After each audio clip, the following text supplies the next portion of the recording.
नमस्कार दोस्तों, स्वागत है आपका आज के मुख्य समाचार में, जिसमें सबसे पहली और बड़ी खबर में आपको बताएंगे कि दिल्ली में तख्ता पलट, कमल खिलेगा, डबल इंजन चलेगा। इसी के साथ दूसरी खबर में जिक्र होगा कि राज्यसभा में जयशंकर का बयान, बोले निर्वासितों के साथ दुर्व्यवहार ना हो, इसके लिए ट्रंप सरकार के संपर्क में।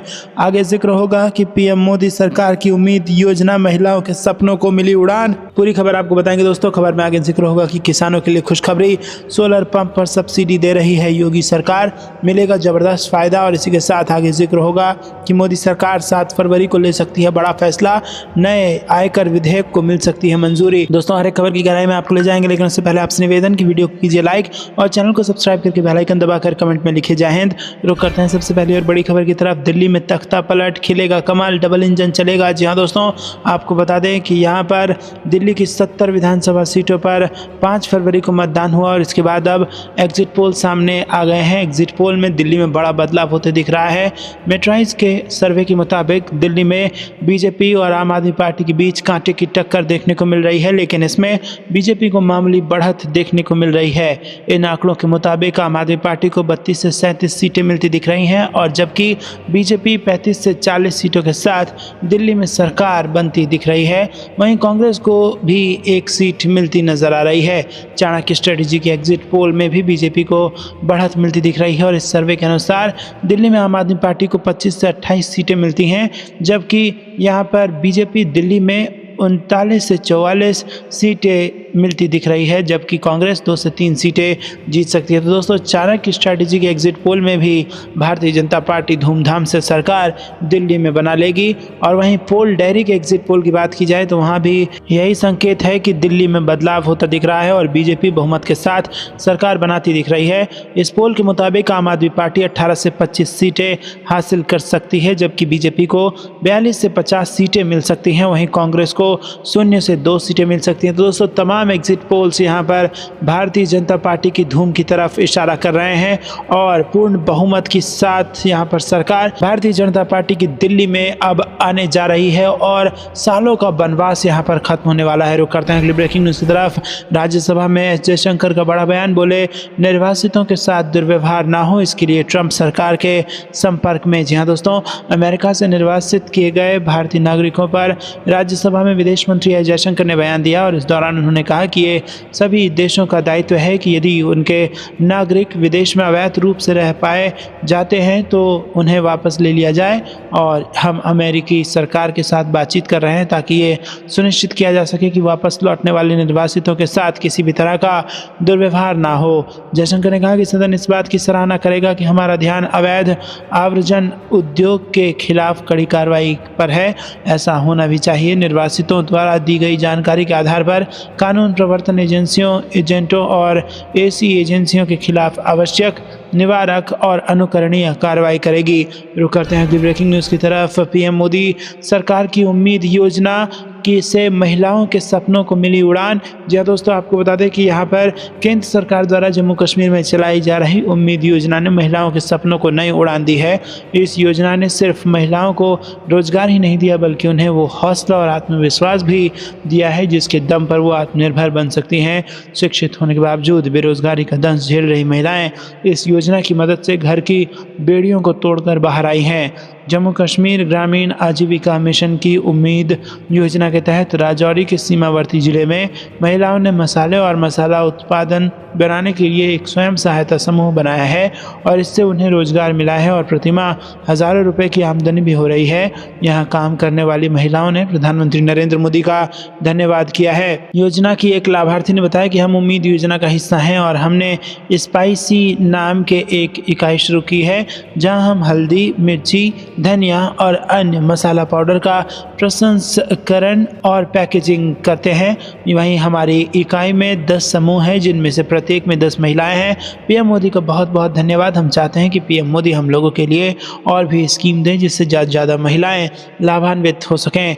रुक करते हैं अगली ब्रेकिंग न्यूज़ की तरफ। किसानों के लिए खुशखबरी, सोलर पंप पर सब्सिडी दे रही योगी सरकार, मिलेगा जबरदस्त फायदा। जी हाँ दोस्तों, ग्रीन एनर्जी उत्पादन को बढ़ावा देने के लिए सरकार किसानों को सोलर पंपों पर अनुदान दे रही है। 2.5 लाख रुपए तक का सोलर पंप लगवाने को किसान को 23,900 रुपये खर्च करने हैं। 2,15,100 रुपये का अनुदान सरकार से मिलेगा। अनुसूचित जनजाति के किसानों को 100% अनुदान दिया जा रहा है। पीएम कुसुम C1 योजना में किसानों को सोलर पंप लगवाने के लिए प्रोत्साहित किया जा रहा है। यूपी नेडा से संचालित योजना में 4 श्रेणी में अनुदान की व्यवस्था कराई है।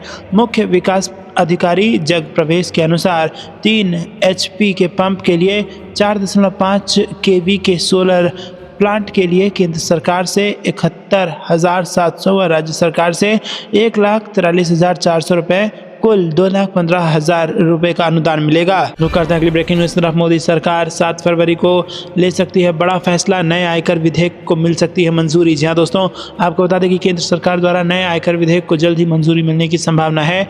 रिपोर्ट्स के मुताबिक कैबिनेट इस विधेयक को 7 फरवरी को स्वीकृति दे सकती है। दोस्तों, एक रिपोर्ट के अनुसार नए आयकर विधेयक को शुक्रवार को कैबिनेट की मंजूरी मिल सकती है। केंद्रीय वित्त मंत्री निर्मला सीतारमण ने केंद्रीय बजट 2025 के दौरान घोषणा की थी कि सरकार एक नया आयकर विधेयक पेश करेगी। ये विधेयक 1961 के मौजूदा आयकर अधिनियम को प्रतिस्थापित करेगा और कर नियमों को अधिक सरल और स्पष्ट बनाने का प्रयास करेगा। इसका उद्देश्य करदाताओं के लिए कर प्रक्रिया को अधिक पारदर्शी और सुगम बनाना है। नए विधेयक में कर ढांचे को सुव्यवस्थित करने और शर्तों को आसान बनाने पर जोर दिया गया है। वित्त मंत्री निर्मला सीतारमण ने बजट 2025-26 की प्रस्तुति के दौरान कहा था कि नया आयकर विधेयक अधिक स्पष्ट और सरल होगा। रुक करते हैं अगली ब्रेकिंग न्यूज़ की तरफ। रूस, जर्मनी, फ्रांस, इजराइल और इटली भेजी गई महाकुंभ की 10,000 अमिट निशानी। जी हाँ दोस्तों, आपको बता दें कि पवित्र त्रिवेणी के किनारे संगम की रेती पर महाकुंभ को यादगार बनाने की दिशा में एक ऐतिहासिक पहल की गई है। रूस, जर्मनी, फ्रांस, इजराइल और इटली तक महाकुंभ की 10,000 से अधिक अमिट निशानियां भेजी गई हैं, जिनमें प्रयागराज के प्रसिद्ध अमरूद के साथ बेल और केले के पौधे भी शामिल हैं। मुख्यमंत्री योगी आदित्यनाथ के हरित और सांस्कृतिक महाकुंभ के विजन को अखाड़ा परिषद के अध्यक्ष समेत समस्त महामंडलेश्वरों ने सराहा है। महाकुंभ नगर में देश विदेश से आए बड़े हनुमान मंदिर और बांगबरी मठ की ओर से श्रद्धालुओं को महाप्रसाद के रूप में फलदार पौधों के साथ नीम और तुलसी के पौधे भी वितरित किए गए हैं। रुक करते हैं अगली ब्रेकिंग न्यूज़ की तरफ। चक्रवात सक्रिय, अगले 48 घंटे भारी बारिश, आंधी और तूफान का हाई अलर्ट। जी हाँ दोस्तों, फरवरी की शुरुआत के साथ ही देश के कई हिस्सों में तापमान में बढ़ोतरी देखने को मिल रही है। कई राज्यों में तापमान सामान्य से अधिक दर्ज किया जा रहा है, जिससे लोगों को समय से पहले ही गर्मी का एहसास होने लगा है। देश की राजधानी दिल्ली भी इससे अछूती नहीं है। यहाँ के मौसम में अप्रत्याशित बदलाव देखने को मिल रहा है, जिसके चलते लोगों ने अब स्वेटर और रजाइयाँ समेटनी शुरू कर दी है। मौसम विभाग का कहना है कि फरवरी का अधिकांश समय दिल्ली में शुष्क बना रहेगा, जिससे तापमान में और वृद्धि हो सकती है। वहीं दूसरी ओर मौसम विभाग ने पहाड़ी इलाकों में बारिश और बर्फबारी को लेकर अलर्ट जारी किया है। अगले 48 घंटे के भीतर लद्दाख और जम्मू कश्मीर में भारी बारिश के साथ बर्फबारी की संभावना जताई गई है। इसके अलावा हिमाचल प्रदेश और उत्तराखंड के कुछ हिस्सों में भी बारिश हो सकती है। इन राज्यों में ठंड का असर अभी भी बना हुआ है, जिससे स्थानीय लोगों के साथ साथ पर्यटकों को भी ठंड का सामना करना पड़ सकता है। रुक करते हैं अगली ब्रेकिंग न्यूज़ की तरफ। अरब से अमेरिका तक गुस्सा, डोनाल्ड ट्रंप के गाजा पर कब्जे वाले प्लान से बौखलाई दुनिया। अपनों ने भी अमेरिकी राष्ट्रपति को धोया। जी हाँ दोस्तों, आपको बता दें कि डोनाल्ड ट्रंप ने 4 फरवरी को इजराइल के प्रधानमंत्री बेंजामिन नेतन्याहू के साथ वाशिंगटन DC में एक प्रेस कॉन्फ्रेंस के दौरान गाजा के फिर से निर्माण का प्लान पेश किया, लेकिन उनके इस प्लान के खिलाफ गुस्सा फूट पड़ा है, क्योंकि ये पुनर्निर्माण प्रयास कम, गाजा पर कब्जे का प्लान ज़्यादा लगता है। डोनाल्ड ट्रंप ने अपने प्लान में गाजा पट्टी में रहने वाले सभी 23 लाख निवासियों को बाहर निकालने और उन्हें मिस्र और जॉर्डन समेत अरब देशों में बसाने का प्रस्ताव रखा था, जिसे अरब देशों ने खारिज कर दिया है। सिर्फ अरब देशों ने ही नहीं, बल्कि डोनाल्ड ट्रंप के प्रस्ताव को अमेरिकी समर्थकों के अलावा विरोधियों ने भी बुधवार को खारिज कर दिया और इसकी निंदा की। रुक करते हैं अगली ब्रेकिंग न्यूज़ की तरफ। अमेरिका ने कर दिया चीन के साथ खिलाफ ड्रैगन का 1 ट्रिलियन का ट्रेड सरप्लस खतरे में। जी हाँ दोस्तों, आपको बता दें कि अमेरिका और चीन के बीच ट्रेड वॉर गहरा गया है। अमेरिका के राष्ट्रपति डोनाल्ड ट्रंप ने चीन आयात पर 10% का अतिरिक्त टैरिफ लगाया है, जिसके जवाब में चीन ने भी अमेरिका के कुछ उत्पादों पर 15% टैरिफ लगाने की घोषणा कर दी है और इससे आने वाले दिनों में दोनों देशों के बीच स्थिति और खराब हो सकती है। अमेरिका दुनिया की सबसे बड़ी इकोनॉमी है, जबकि चीन का सपना 21वीं सदी में उससे आगे निकलने का है। इस बीच अमेरिका का चीन से आयात उसके कुल इंपोर्ट का 13.5% रह गया है, जो 21 साल में सबसे कम है। साल 2018 से इसमें 8% गिरावट आई है, जबकि इस दौरान कनाडा और मेक्सिको से आयात बढ़ा है। आपको क्या कुछ लगता है दोस्तों, कमेंट में जरूर बताइए। वीडियो को लाइक नहीं किया तो लाइक जरूर कीजिएगा। रुक करते हैं अगली ब्रेकिंग न्यूज़ की तरफ। दिल्ली में तख्ता पलट, खिलेगा कमल, डबल इंजन चलेगा। जी हाँ दोस्तों, दिल्ली की 70 विधानसभा सीटों पर 5 फरवरी को मतदान हुआ और इसके बाद अब एग्जिट पोल सामने आने लगे हैं। एग्जिट पोल में दिल्ली में बड़ा बदलाव होते दिख रहा है। मैट्रिक्स के सर्वे के मुताबिक दिल्ली में बीजेपी और आम आदमी पार्टी के बीच कांटे की टक्कर देखने को मिल रही है, लेकिन इसमें बीजेपी को मामूली बढ़त देखने को मिल रही है। इन आंकड़ों के मुताबिक आम आदमी पार्टी को 32-37 सीटें मिलती दिख रही है, जबकि बीजेपी 35 से 40 सीटों के साथ दिल्ली में सरकार बनाती दिख रही है। वहीं कांग्रेस को भी 1 सीट मिलती दिख रही है। दोस्तों आपको बता दें कि चाणक्य स्ट्रैटेजी के एग्जिट पोल में भी बीजेपी को बढ़त मिलती दिख रही है और इस सर्वे के अनुसार दिल्ली में आम आदमी पार्टी को 25 से 28 सीटें मिल सकती हैं, जबकि बीजेपी दिल्ली में 39 से 44 सीटें मिलती दिख रही है, जबकि कांग्रेस 2 से 3 सीटें जीत सकती है। रुक करते हैं अगली ब्रेकिंग न्यूज़ की तरफ। डंकी रूट से अमेरिका गए 104 भारतीय लौटे। अमृतसर में लैंड हुआ यूएस मिलिट्री का विमान, 13 बच्चे और महिलाएं भी शामिल। जी हाँ दोस्तों, आपको बता दें कि अमेरिका C-147 प्लेन से अवैध प्रवासी भारतीयों का पहला जत्था भारत पहुंचा। इस प्लेन में 104 भारतीय सवार हैं। अमेरिका से निर्वासित भारतीय अप्रवासियों को लेकर एक सैन्य विमान बुधवार दोपहर अमृतसर के श्री गुरु रामदास जी अंतर्राष्ट्रीय हवाई अड्डे पर उतरा। विमान में निर्वासित व्यक्तियों में 25 महिलाएं, 12 नाबालिग और 79 पुरुष शामिल हैं। निर्वासित भारतीय नागरिकों के अलावा विमान में 11 चालक दल के सदस्य और 45 अमेरिकी अधिकारी सवार हैं। पंजाब के साथ ही निर्वासित लोग हरियाणा, गुजरात, उत्तर प्रदेश और महाराष्ट्र से हैं। निर्वासित लोगों में 33 गुजरात के हैं, 30 पंजाब के हैं, जबकि 2 निर्वासित उत्तर प्रदेश और चंडीगढ़ से हैं और 3 महाराष्ट्र से हैं। रुक करते हैं अगली ब्रेकिंग न्यूज़ की तरफ। अखंड भारत बनाने में लगा इंडिया, भारत का रक्षा बजट देख पाकिस्तान एक्सपर्ट भौचक्के, इंडियन नेवी की बताई ताकत। जी हाँ दोस्तों, आपको बता दें कि भारत ने फरवरी की शुरुआत में अपना वार्षिक बजट पेश किया, जिसमें देश की मोदी सरकार ने रक्षा बजट के लिए भारी भरकम राशि आवंटित की है। भारत ने रक्षा खर्च के लिए 6.81 लाख करोड़ रुपए आवंटित किए हैं, जो बीते साल के 6.21 लाख करोड़ से ज़्यादा है। भारत के रक्षा बजट को देखकर पाकिस्तान की नींद उड़ी हुई है। पाकिस्तान के रक्षा विशेषज्ञों का कहना है कि भारत का विशाल रक्षा बजट उसके विशाल रक्षा बलों की ताकत को और मजबूत करेगा, जो पाकिस्तान के लिए सीधा खतरा है। पाकिस्तान के पूर्व सैन्य अधिकारी गुलाम मुस्तफ़ा ने भारत के रक्षा बजट को लेकर बड़ा डर जाहिर किया है और कहा है कि ये नई दिल्ली की बीजेपी सरकार की अखंड भारत बनाने की योजना का ही हिस्सा है। गुलाम मुस्तफ़ा ने कहा कि भारत का जो ख्वाब है वो आज के इंडिया की सीमा तक सीमित नहीं है। जब वो अखंड भारत की बात करते हैं तो उसमें पाकिस्तान शामिल है, अफगानिस्तान का काफ़ी हिस्सा शामिल है। रुक करते हैं अगली ब्रेकिंग न्यूज़ की तरफ। महाकुंभ स्नान का आंकड़ा 39 करोड़ पहुँचा, पीएम मोदी ने भी संगम में लगाई डुबकी। जी हाँ दोस्तों, पीएम मोदी सुबह 10:30 बजे महाकुंभ मेले में पहुंचे।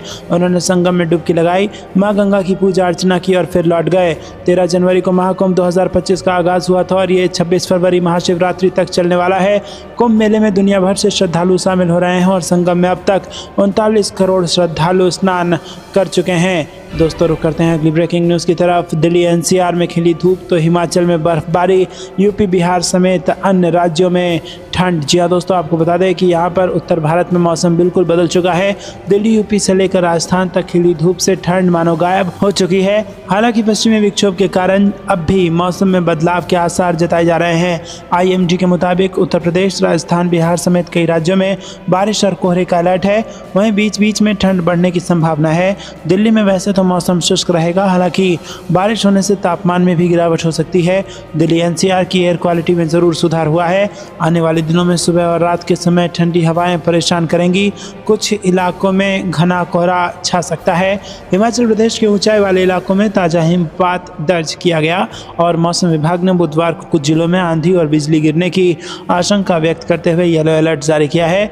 शिमला, कुल्लू, किन्नौर, लाहौल और स्पीति तथा चंबा जिलों के कुछ स्थानों पर हिमपात हुआ है। रुक करते हैं अगली ब्रेकिंग न्यूज़ की तरफ। कश्मीर चिल्लाया पाकिस्तान, शहबाज और जरदरी ने भारत के खिलाफ पीटी छाती, संयुक्त राष्ट्र से लगाई गुहार। जी हाँ दोस्तों, कंगाल पाकिस्तान के लिए अपने लोगों को संभालना मुश्किल हो रहा है, लेकिन वो कश्मीर चिल्लाने से बाज नहीं आ रही है। पाकिस्तान के राष्ट्रपति आसिफ अली जरदरी और प्रधानमंत्री शहबाज शरीफ ने एक बार फिर कश्मीर का राग अलापा है। बुधवार 5 फरवरी को पाकिस्तान कथित तौर पर कश्मीर एकजुटता दिवस मना रहा है। पाकिस्तान के सरकारी रेडियो की रिपोर्ट के अनुसार जरदरी और शरीफ ने कश्मीर को लेकर अंतर्राष्ट्रीय समुदाय के सामने गुहार लगाई है। एसोसिएटेड प्रेस ऑफ पाकिस्तान की रिपोर्ट के अनुसार शहबाज शरीफ ने कहा कि मध्य पूर्व में हाल के घटनाक्रमों ने दिखाया है कि लंबे समय से चले आ रहे विवादों को बढ़ने नहीं दिया जाना चाहिए। उनका इशारा गाजा में इजरायल और हमास युद्ध की तरफ था, जो आगे बढ़कर लेबनान और यमन तक पहुंच गया। शहबाज ने कहा कि पाकिस्तान कश्मीर एकजुटता दिवस मना रहा है ताकि कश्मीरी लोगों के प्रति अटूट समर्थन व्यक्त किया जा सके। हालांकि पाकिस्तान की सरकार और सेना दोनों देश की खस्ताहाल हालत में परेशान लोगों की निराशा को दबाने के लिए कश्मीर मुद्दे का इस्तेमाल करती है। रुक करते हैं अगली ब्रेकिंग न्यूज़ की तरफ। जम्मू कश्मीर पर सुरक्षा समीक्षा बैठक, गृह मंत्री शाह संघ एलजी भी रहे मौजूद। क्या हुई चर्चा, आपको बता दें दोस्तों कि केंद्रीय गृह मंत्री अमित शाह ने दिल्ली में जम्मू कश्मीर पर सुरक्षा समीक्षा बैठक की अध्यक्षता की। बैठक में जम्मू कश्मीर के उपराज्यपाल मनोज सिन्हा भी मौजूद रहे। बैठक में केंद्र शासित प्रदेश में सुरक्षा स्थिति का आकलन करने और आतंकवाद से निपटने के लिए उठाए गए कदमों की समीक्षा पर ध्यान केंद्रित किया गया। पिछले महीने इसी तरह के समीक्षा सत्र के दौरान गृह मंत्री अमित शाह ने सभी सुरक्षा एजेंसियों का आतंकवाद के खिलाफ शून्य सहिष्णुता की नीति लागू करने और क्षेत्र में आतंकवादी गतिविधियों को खत्म करने के लिए समन्वित प्रयास सुनिश्चित करने का निर्देश दिया है। उन्होंने सुरक्षा अभियानों को बढ़ाने के लिए एरिया डोमिनेशन प्लान और जीरो टेरर प्लान को मिशन मोड में लागू करने के महत्व पर भी जोर दिया था। सुरक्षा एजेंसियों के प्रयासों की सराहना करते हुए शाह ने आतंकवादी घटनाओं, घुसपैठ के प्रयासों और युवाओं के आतंकवादी संगठनों में भर्ती में उल्लेखनीय गिरावट की सराहना की थी। रुक करते हैं अगली ब्रेकिंग न्यूज़ की तरफ। नितिन गडकरी दे सकते हैं आम जनता को बड़ा गिफ्ट, टोल टैक्स खत्म करने के संकेत। जी हां दोस्तों, केंद्र सरकार टोल से भी जल्द ही बड़ी राहत देने जा रही है। केंद्रीय मंत्री नितिन गडकरी ने ऐसे संकेत दिए हैं। हाल ही में एक टीवी चैनल को दिए इंटरव्यू में उन्होंने बताया कि टोल को लेकर सभी की शिकायतें खत्म होने वाली हैं। खास बात है कि सरकार ने बजट 2025 में 12 लाख रुपए की आय पर कोई इनकम टैक्स नहीं लगाकर बड़ी राहत का ऐलान किया था।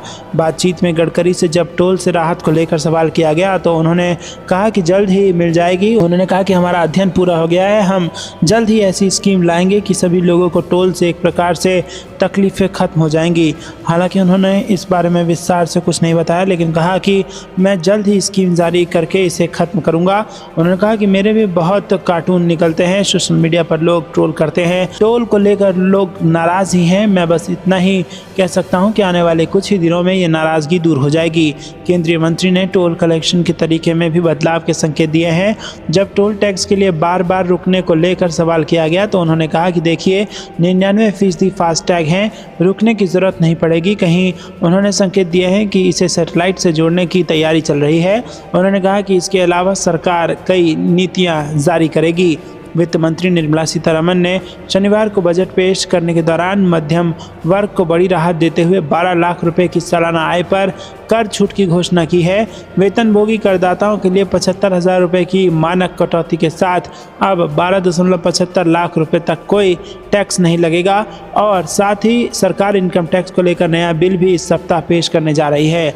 रुक करते हैं अगली ब्रेकिंग न्यूज़ की तरफ। प्रधानमंत्री मोदी 24 तो 25 फरवरी को राष्ट्रपति द्रौपदी मुर्मू आएंगी बिहार। जी हाँ दोस्तों, आपको बता दें कि राष्ट्रपति द्रौपदी मुर्मू 25 फरवरी को पीएमसीएच के 100 साल पूरा होने पर आयोजित शताब्दी समारोह में शामिल होने के लिए पटना आएंगी और इस मौके पर वो पीएमसीएच में बन रहे विश्व स्तरीय अस्पताल के पहले फेज के नए भवन का उद्घाटन करेंगी। पीएमसीएच के प्रिंसिपल डॉक्टर विद्यापति चौधरी ने बताया कि राष्ट्रपति ने समारोह में शामिल होने की अनुमति दे दी है। 24 फरवरी को प्रधानमंत्री नरेंद्र मोदी के बिहार दौरे को लेकर सूबे के स्वास्थ्य सह कृषि मंत्री मंगल पांडे बुधवार को भागलपुर आ रहे हैं। भाजपा जिला मीडिया प्रभारी प्राणिक वाजपेयी ने जानकारी देते हुए कहा कि प्रधानमंत्री नरेंद्र मोदी का भागलपुर प्रस्तावित दौरा को लेकर जिला कार्यकर्ताओं से मुलाकात वो करेंगे। दोस्तों, आपको क्या कुछ लगता है कमेंट में जरूर बताइए। वीडियो को लाइक नहीं किया तो लाइक जरूर कीजिएगा। रुक करते हैं अगली ब्रेकिंग न्यूज़ की तरफ आ गई सबसे कर्जदार देशों की लेटेस्ट रैंकिंग। चीन, अमेरिका यहाँ भी निकले अव्वल। भारत का स्थान जान गर्व से छाती हो जाएगी चौड़ी। जी हाँ दोस्तों, आपको बता दें कि वर्तमान में वैश्विक ऋण 100.2 ट्रिलियन डॉलर तक पहुँच गया है, जो कोविड-19 महामारी के बाद तेजी से बढ़ा है। महामारी के कारण सरकारों ने अर्थव्यवस्थाओं को संभालने के लिए जरूरत से ज़्यादा खर्च किया, जिसके कारण ऋण के स्तर में रिकॉर्ड वृद्धि देखी गई। इस स्थिति ने वैश्विक आर्थिक दृष्टिकोण को प्रभावित किया है। अमेरिका, चीन और भारत 3 प्रमुख देश हैं जो वैश्विक ऋण के मामले में महत्वपूर्ण स्थान रखते हैं और इन देशों का ऋण वैश्विक ऋण के एक बड़े हिस्से को नियंत्रित करता है। आपको बता दें कि वैश्विक ऋण का सबसे बड़ा हिस्सा, दुनिया में सबसे ज़्यादा कर्ज अमेरिका पर है और ये देश वैश्विक अर्थव्यवस्था का सबसे बड़ा हिस्सा है और इसका कर्ज 36 ट्रिलियन डॉलर तक पहुंच गया है।